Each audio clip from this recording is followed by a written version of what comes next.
Los Angeles, January 9th, 2016. Lemmy Kilmister Memorial Service. While more than 5,000 fans waited silently outside the Rainbow Bar and Grill, inside Ozzy Osbourne stood on stage. In his hand was a piece of paper with just 12 words on it. Lemmy's final message to him. A message sent on December 27th, 2015, just hours before his death. Ozzy's hands trembled as he held that paper, because reading these words aloud meant closing a chapter on more than 40 years of friendship forever. Nobody was ready. Not the musicians inside, not the thousands of fans outside, not even Ozzy himself. Because Lemmy's final words weren't regret, weren't goodbye, weren't even nostalgia. They were just pure, raw, uncompromising Lemmy.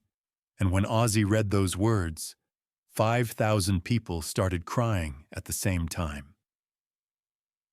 To understand that message, you first need to know about Lemmy's final days. December 26, 2015, the day after Christmas. Lemmy went to the doctor for a routine checkup. He'd been dealing with health problems for months: shortness of breath, fatigue, pain. But Lemmy had been ignoring them because he had to keep standing on stage. He'd returned 2 weeks earlier from Motorhead's Berlin show, and his condition was terrible. The doctor ran tests, did scans, and a few hours later delivered shocking news to Lemmy. Aggressive cancer. Just 2 days earlier, he'd turned 70. December 24th was his birthday, and friends had thrown a small celebration at the Rainbow Bar. Now, 2 days later, the doctor was telling him he had 2 to 4 weeks to live. Lemmy didn't respond. He just nodded his head, lit a cigarette, and said, "Okay, what do we do?" Subscribe now so you don't miss the rest of this story and learn the real truth about Lemmy's final days. But the doctor was wrong. Lemmy didn't even have 2 weeks. He had just 2 days. The morning of December 27th, Lemmy woke up in his Los Angeles apartment. 4 rooms, an ordinary place. The walls were covered with his Nazi memorabilia collection, but Lemmy wasn't looking at them anymore. His body wasn't listening anymore. Breathing was getting harder. Each breath was a battle. The pain in his chest was unbearable, like someone was tearing him apart from the inside. He tried to get up, but his legs wouldn't hold him. He sat on the bed, lit a cigarette, and knew the end was approaching. He looked out the window. The Los Angeles sun was shining. Cars were passing. Life was going on. And Lemmy knew that life was about to stop for him. But Lemmy didn't panic. He didn't scream in fear. He didn't beg God. Instead, he grabbed his phone from the nightstand and started sending messages to a few people. The first message went to Motorhead's drummer Mickey D. "Stay strong. Keep playing." Then to his manager, Todd Singerman. "Thanks for everything. You never sold me out." Then to a few close friends. Short, concise messages. None were dramatic. None were emotional. Just Lemmy. And then he held his phone, found Ozzy's number, and wrote a message. This message was different from the others, because Ozzy wasn't just a friend. He was blood. Ozzy Osbourne was at his Hancock Park mansion in Los Angeles that morning. He was having breakfast with Sharon, the TV was on, and everything was normal. In front of Ozzy were eggs and bacon, but he had no appetite. He'd been thinking about Lemmy the past few days. A few days earlier, he'd heard Lemmy had turned 70 and sent him a message. "Happy birthday, man. Rock and roll forever." Lemmy hadn't responded. Ozzy had been worried, but Lemmy sometimes didn't respond for days. That was normal. Then his phone rang. The message was from Lemmy. When Ozzy opened his phone, his heart started racing because instinctively he sensed something was wrong. On the screen, he saw just one sentence. 12 words. Don't cry for me. Just keep going and keep playing rock and roll. When Ozzy read those words, he froze. He felt time stop. Because this wasn't just a message. It was a farewell message. Lemmy was saying goodbye in his characteristically cold, practical style. No drama, no sentimentality. But Ozzy understood what Lemmy was saying between the lines. I'm going, but you keep going. Ozzy showed the message to Sharon. Sharon read it, and her eyes filled with tears. No, she said. No, no, no. Sharon immediately grabbed her phone, tried calling Lemmy. The phone rang, but nobody answered. She called again, same result. Ozzy tried calling too, same thing. At that moment, they both knew Lemmy was dying. Maybe he was dying right now. Maybe he'd already taken his last breath. Ozzy looked at his phone, at those 12 words, and felt emptied. Sharon took him in her arms. Ozzy started crying, because what he was losing wasn't just a friend.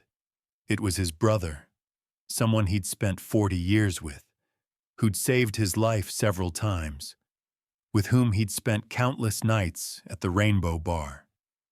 A few hours later, at exactly 3 p.m., the news came. Lemmy Kilmister was dead. Heart failure, aggressive cancer. He was 70 years old. When Ozzy heard the news, he didn't get up from where he was sitting. He just sat there, looked at Lemmy's message, and cried silently. Because he knew this was really the end of more than 40 years of friendship. And Lemmy had given him one final mission. Keep going. Don't cry. Keep playing.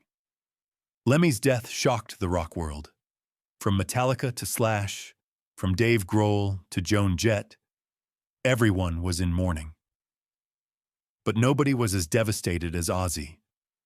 Because Ozzy and Lemmy weren't just stage companions. They'd been blood brothers for more than 40 years.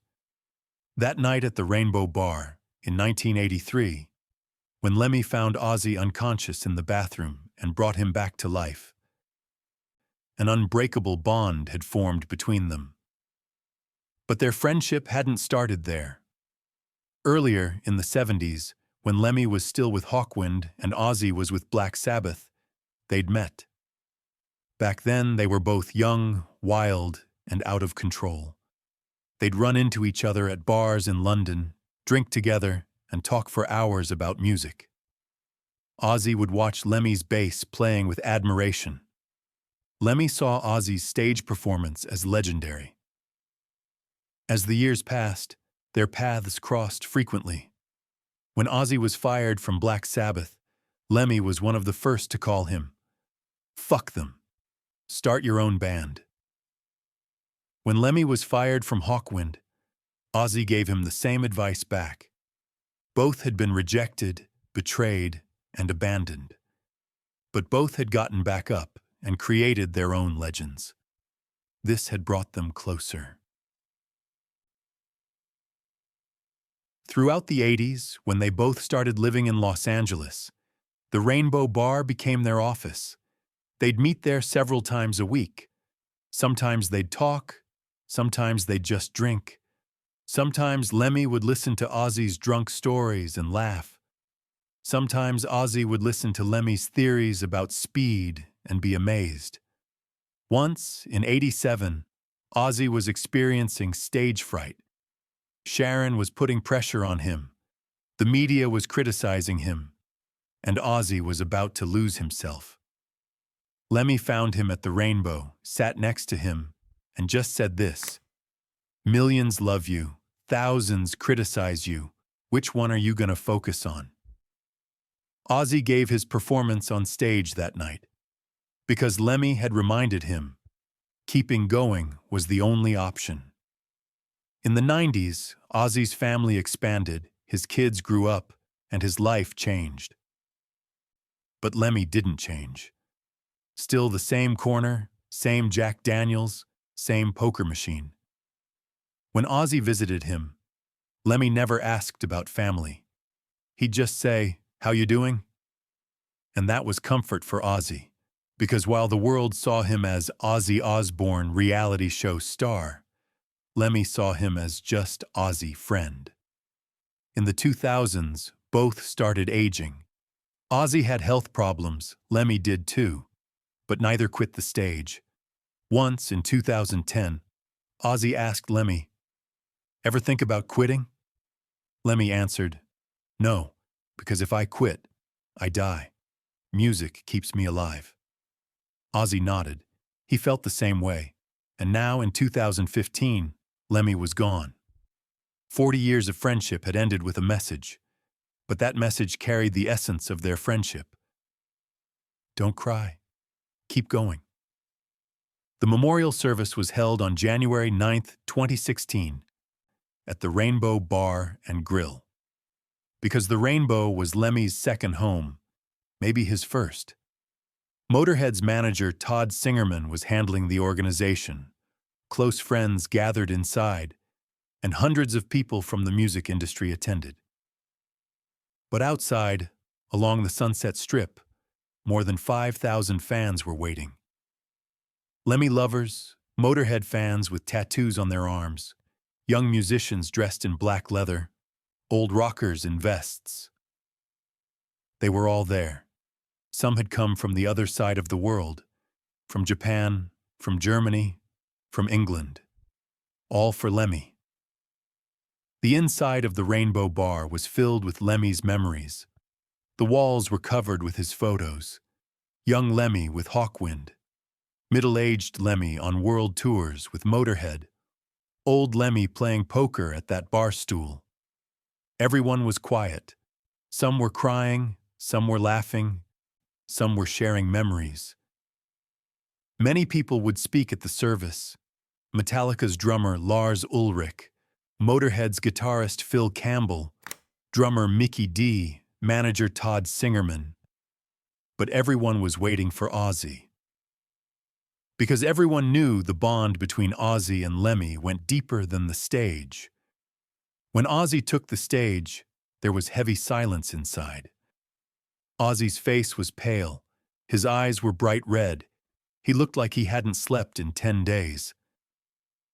In his hand, he held a piece of paper, white, folded, the paper with Lemmy's message written on it. He approached the microphone, tried to start speaking, but his voice trembled. He opened his mouth. No words came out. He stopped, closed his eyes, took a deep breath. Everyone inside waited for him. Nobody was rushing. Everyone knew how hard this was for Ozzy. Then Ozzy spoke. "Lemmy," he said, his voice hoarse, "was my brother." He stopped, swallowed. "He taught me so much. He taught me what rock and roll was. He taught me to never give up. And he saved me several times." His voice broke. Tears started streaming from his eyes. "And I'll miss him for the rest of my life." Ozzy stopped, looked at the paper in his hand. Then he continued. "When Lemmy died, he left me a message. The day before he died, on the morning of December 27th, on his last day, while he was in pain, he wrote something to me. And today, here, I want to share it with all of you. Because this message isn't just for me, it's for all of us." Ozzy unfolded the paper in his hand. His hands were shaking. The paper rustled. He moved closer to the microphone, focused his eyes on the paper. On that paper was Lemmy's final message. He'd printed it from his phone, black ink, white paper, simple, just like Lemmy. When Ozzy started reading, his voice was calm at first, but then started breaking. Every word was a weight. Every word was a goodbye. "Lemmy wrote this to me," Ozzy said. He stopped, took a breath. Then he read, "Don't cry for me. Just keep going and keep playing rock and roll." 12 words. Simple, direct, emotionless. But those 12 words exploded like a bomb inside the Rainbow Bar. Silence at first. Nobody spoke, nobody moved. Just the echo of those words, broadcasting out through the speakers to the Sunset Strip. 5,000 fans heard those words at the same time. And at the same time, 5,000 people felt something break inside them. When Ozzy read the message, he couldn't hold the paper. His hands trembled. The paper fell to the floor.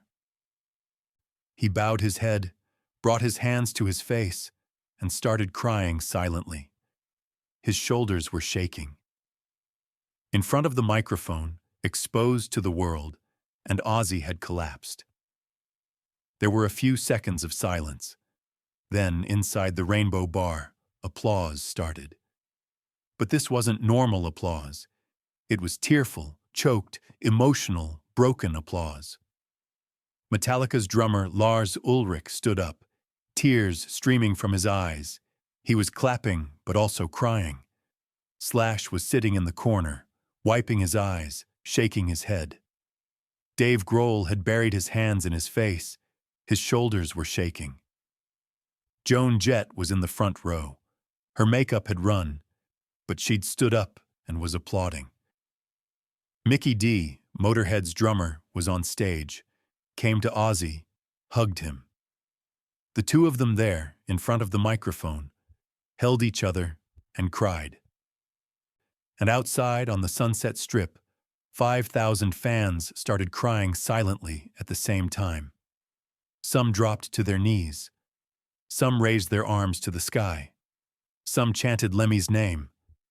"Lemmy! Lemmy! Lemmy!" But most just cried. Because Lemmy's message wasn't just for Ozzy, it was for the entire rock world. Don't cry, just keep playing. That moment was one of the most emotional moments in rock history, because Lemmy, even on the edge of death, rejected drama, rejected tears, rejected pain, and only wanted one thing: for the music to continue, for life to continue, and for everyone not to waste time on him. After the service, Ozzy didn't want to talk to the press. He came down from the stage, went out the back door, and got in his car. Sharon was with him, holding him. Ozzy didn't speak at all. He just looked out the window and cried silently. Because when he read the message, he hadn't just read words. He'd said goodbye to Lemmy. He'd officially closed 40 years. And now, as the car moved through Los Angeles streets, Ozzy felt completely empty. But a few days later, Sharon told him something. Lemmy didn't want you to cry. He wanted you to keep going. Ozzy nodded. He knew. But knowing and doing were different. Those days, Ozzy didn't leave home. He didn't watch TV, didn't listen to music, didn't talk to anyone. He just sat and thought. He thought about Lemmy. He thought about the nights at the Rainbow Bar. He thought about that rescue moment in the bathroom. And he thought about the message. Don't cry. Keep going. A week later, in an interview, a BBC music reporter asked Ozzy, "How did Lemmy's message affect you?" Ozzy answered, his eyes still red. "When I read Lemmy's message," he said, "I couldn't understand it. How could he be so calm? How could he, on the edge of death, just ask us to keep playing music? It didn't make sense to me." Ozzy stopped. His eyes filled. His voice trembled. But then I understood. That was Lemmy. He never liked drama. He never liked tears. He just wanted life to go on. He wanted music to go on. And I owe him that. I owe him to keep going. After that interview, Ozzy made a decision. He'd stop crying. He'd do what Lemmy said. Keep going. A few weeks later, Ozzy returned to the stage. A concert in England, thousands of fans. Before going on stage, he sat in the dressing room, read Lemmy's message again. Don't cry. Keep going. He took a deep breath, stood up, and walked on stage. The lights came on, the crowd screamed, and Ozzy took the microphone. And at that moment, he felt Lemmy. Like Lemmy was there in the corner, watching with a smile, saying, "Keep going." And Ozzy kept going. After every concert, Ozzy would do this. Backstage, alone, he'd thank Lemmy. "I played for you today," he'd say.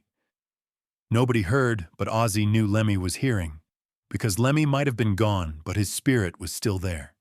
In every riff, every drum beat, and every time Ozzy took the stage. Lemmy's message wasn't just for Ozzy, but a lesson for the entire world, because Lemmy never stopped for 70 years. When he was fired from Hawkwind, he started Motorhead. When he had health problems, he kept staying on stage. When the world called him a god, he defined himself as a survivor. And even when he died, he rejected drama. He just said, "Keep going." The power of that message wasn't just in the words, but in the timing. On the morning of December 27th, when Lemmy was on his deathbed, in pain, struggling to breathe, he took the time to send Ozzy a message. Because Lemmy knew Ozzy would need him. Lemmy knew Ozzy could be destroyed after his death. And Lemmy wanted to give his friend one final gift: strength, the courage to keep going, and the reminder that music was more powerful than anything. At the memorial service, after Ozzy read that message, he came down from the stage and sat in the corner of the Rainbow Bar. At Lemmy's bar stool, the bartender gave him a Jack Daniels and Coke, Lemmy's drink. Ozzy drank silently. And for a few minutes, he just sat and remembered Lemmy. The moments in that bathroom, the nights at the Rainbow, the concerts on stage, and that rescue moment in the bathroom. He remembered it all, and then he stopped crying. Because Lemmy was right. Crying was a loss, but remembering was life. Today, Lemmy's message is still legendary. Musicians, fans, and people from every corner of the rock world remember those 12 words. Don't cry for me, just keep going and keep playing rock and roll. This message isn't just a goodbye, it's a life philosophy. The philosophy Lemmy lived his entire life.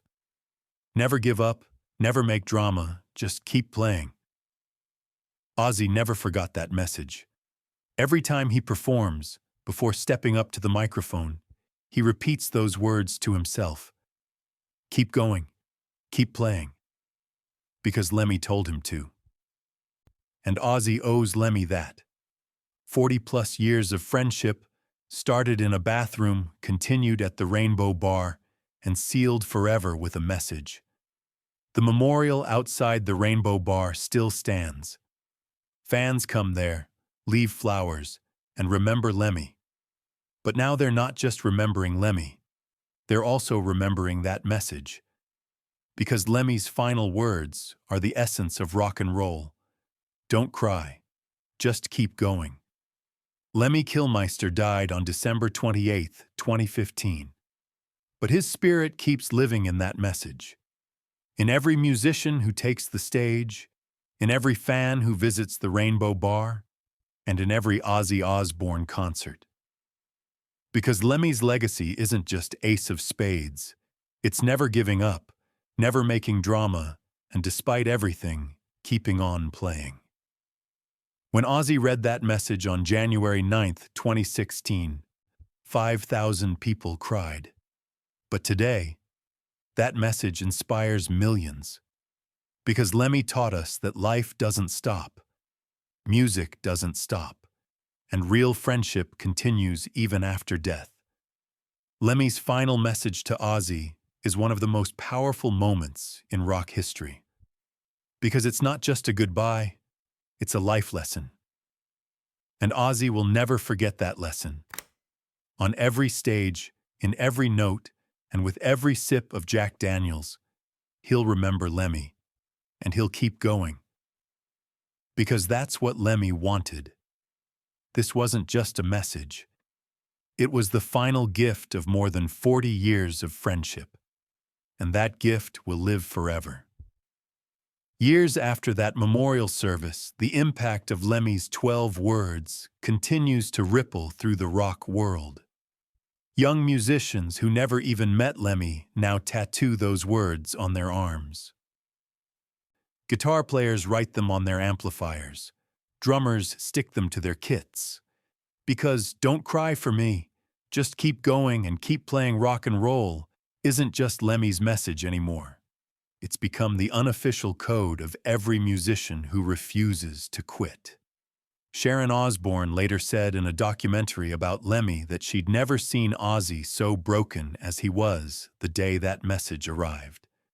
He just sat there, she recalled, staring at his phone, reading those 12 words over and over.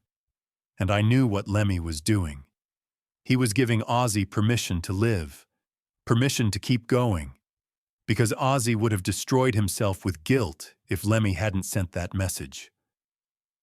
The truth is, Lemmy knew Ozzy better than almost anyone. He knew Ozzy's tendency toward self-destruction, his battles with addiction, his struggles with depression. That's why the message wasn't sentimental. It wasn't "I love you" or "thank you for everything." It was an order, a command from one warrior to another: survive. Keep fighting, don't you dare stop. And Ozzy has honored that command every single day since. Every time he feels like quitting, every time the pain gets too much, every time the world seems too heavy, he hears Lemmy's voice. Just keep going. And he does. That's the real power of Lemmy's final message. It wasn't about Lemmy at all. It was about everyone Lemmy left behind. It was his way of saying, "I lived my life on my terms, and now you live yours. Don't waste your time mourning me. I sure as hell wouldn't waste mine mourning you. Just play."